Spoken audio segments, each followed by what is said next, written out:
long time after God had created the world and made man and all the animals and birds, he noticed that people were no longer kind to each other and that they didn't obey God anymore. So he was angry. But God did see one man in the world who was kind and good and who obeyed the Lord's word. This man was Noah. So God appeared to Noah, and he let him hear his voice.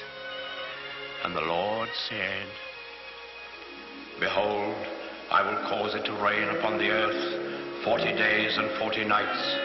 I will bring a flood on the earth to destroy all flesh, and everything that is in the earth shall die." But God told Noah to build an ark and to take 2 of every animal in it with him to keep alive during the storm. And when Noah had heard God's voice, he was grateful, and he set to work right away to build the ark. This was a great boat with many, many rooms in it. When Noah finally finished it, he went out into the fields and woods, for he had to talk to all kinds of animals and birds. He talked to the lion and the wild horses.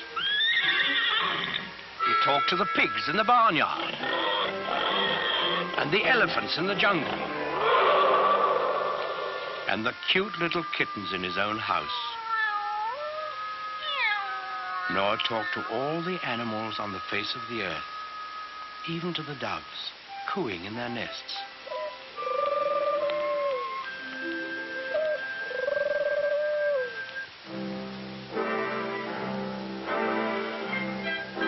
Noah picked a mother and a father of each kind of animal and bird, and he told them to come to the ark. Well, when they were all gathered there, you can imagine what kind of a noisy crowd poor Noah had on his hands.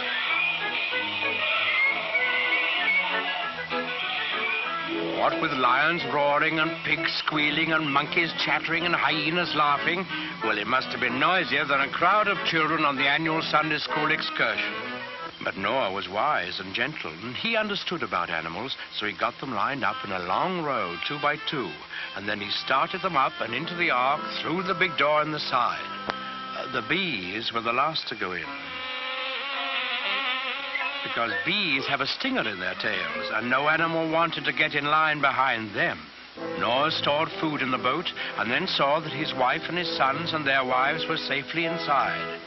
Then he shut the big door behind him, and he bolted it so that no one could get. Then there was a flash of lightning, and the thunder roared as it never had before. Big black clouds hid the sun so that it was almost as dark as night. And out of those clouds came the greatest rain the world has ever known.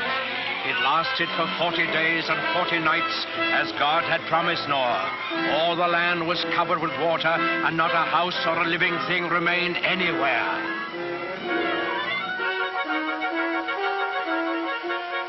But Noah's ark floated on the surface of the waters, and he and his family and the animals who were in the ark with them were saved. On the 40th day, the rain stopped and the sun came out. The waters that had covered the earth began to flow back into the oceans and the rivers, and the ark came to rest on the peak of a mountain. But Noah wasn't quite sure that there was enough dry land for all his animals to live on. So he took one of the doves and let it fly out of the window. In a little while, it came back, and in its beak, the dove carried the branch of an olive tree. Noah knew that this must be a sign from God that he had restored quiet and peace to the world. So he opened the door of the ark, and he and his family and all the animals came out on the dry land, and they praised God and thanked him. Then the Lord appeared again to Noah. He promised him that he would never again send a flood to destroy the earth. And he sealed that promise with a beautiful symbol, which he set in the sky for all of us to see. That symbol, the token of God's everlasting faith in man, is the rainbow.